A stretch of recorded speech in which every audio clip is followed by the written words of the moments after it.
Hi everybody, I'm back again and the subject today is breast cancer. Can we prevent it? And if you diagnose breast cancer, can we increase your survival rate? Now, 1 out of 4 women at the age of 75 will have cancer. Those are high figures and it's been going up and up and up. So is there anything we can do about that? Yes, that's the good news. Now, first of all, you should fast, and I'm not going to go into that today since I've discussed it in a former video.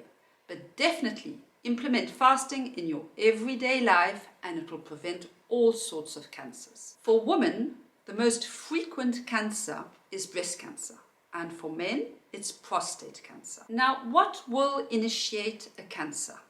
Cancer is a multi-step process. It takes time to develop. But what you should know is that there is, in some cancers, a genetic background. So if we take, for example, BRCA1 mutation, a woman of the age of 70 has 70% risk of developing breast cancer if she has that mutation. Now, if we take a Japanese woman with the same mutation, that risk goes down to 7%. And the good news is that you have the genetics, but then you have the context, the epigenetics, the environment. So that is fabulous because it means we can do something about that. So cancer is initiated when we have high oxidative stress, inflammation, obesity, sedentary lifestyle, stress, excessive stress. Those are all factors that will induce the initiation of cancers.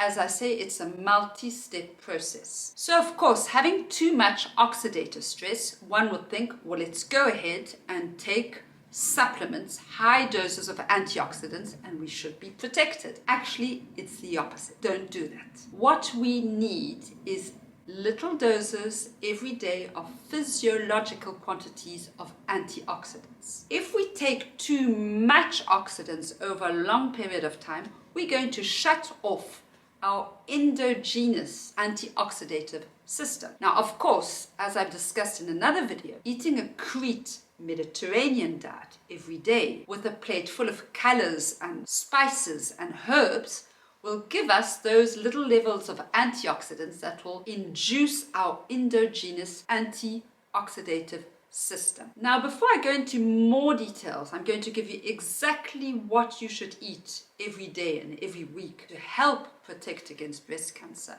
Before I go into food, there is also some lifestyle factors that are fundamental. Now, the lack of sleep is important. Not only the lack of sleep, the quality of your sleep, but also it is known that, for example, nurses who work during night shifts have a higher risk of developing breast cancer. Then a sedentary lifestyle is a high risk also. A sedentary lifestyle will increase your insulin resistance. You will have more belly fat. That is also a high predictor of developing breast cancer and other forms of cancer.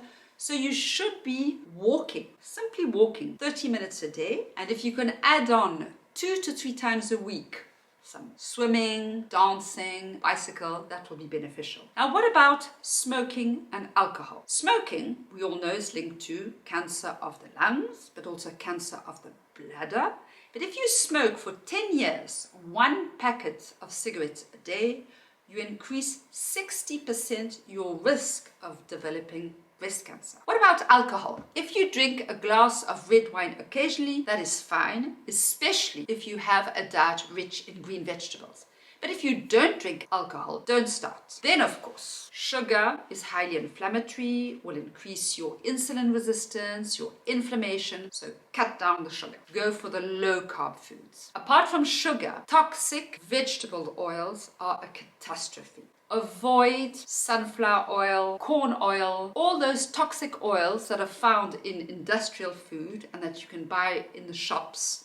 Stay away from omega-6 that are inflammatory and toxic oils. The only vegetable oils I advise will be olive oil, which is highly beneficial, and rapeseed oil, because rapeseed oil contains omega-3. It does contain omega-6. We do need certain levels of omega-6, and it is very rich in an antioxidant called vitamin E. So the omega-3 and omega-6 polyunsaturated fatty acids are protected by the vitamin E. So in terms of food, as I said, go for the Mediterranean, Crete diet, plenty of colors, spices and herbs. Now, in terms of quantity and frequency, what will we be eating? You should eat every day 400 to 800 grams of vegetables. And of course, among those vegetables, there are some top vegetables. The cruciferous vegetables are amazing because they will help you detoxify. Cabbage, Brussels sprouts, I'm from Belgium, cauliflower, broccoli, mustard, arugula. Go ahead and eat those at least 3 times a week. Then you must have plenty of fiber. So go and eat some legumes like chickpeas, lentils, plenty of vegetables, carrots. You need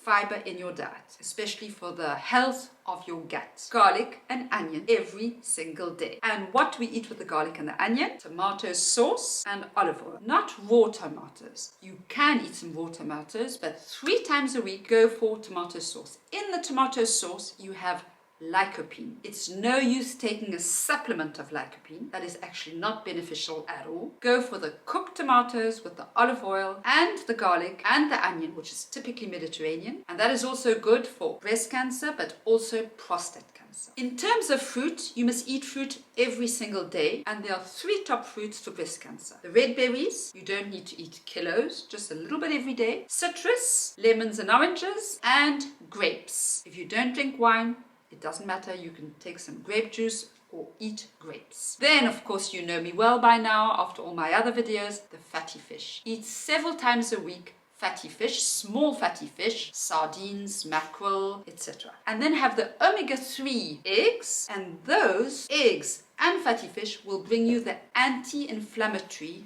long-chain, polyunsaturated fatty acids. The top spice is turmeric. Turmeric must be combined with pepper. It will increase 1,000 times the absorption of turmeric. You should have turmeric every day as a powder, fresh. Put it in your soups, on your meat, on your potatoes. That is a spice that has many effects to protect you against cancer. So what shall we drink? There are 2 drinks, no 3. Water, of course, but that I suppose you know. And then green tea, Japanese green tea. If you drink 2 to 3 cups a day for a long period of time, it will be highly protective. Don't go above 2 to 3 cups. That will be toxic for your liver, and it must be infused 6 to 7 minutes. Coffee, 2 to 3 cups a day, is an important source of natural antioxidants, and it has plenty of minerals. Last but not least, I kept the most important for the end, linseeds. So linseeds contain short-chain polyunsaturated omega-3 fatty acids, which are fundamental. We lack those. But also lignans.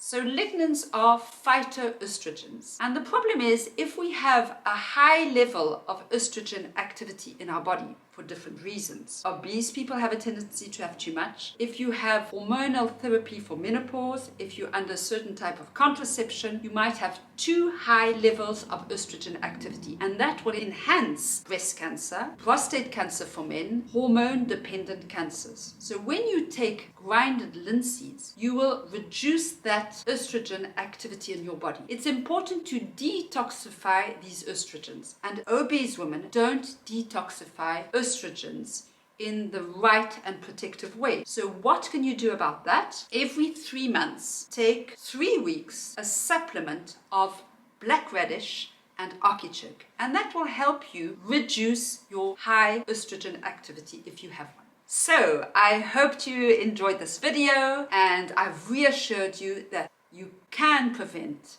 breast cancer, and if you do have breast cancer, there's many things that you can set up to help you. If you did like the video, thumbs up below, and bye for now.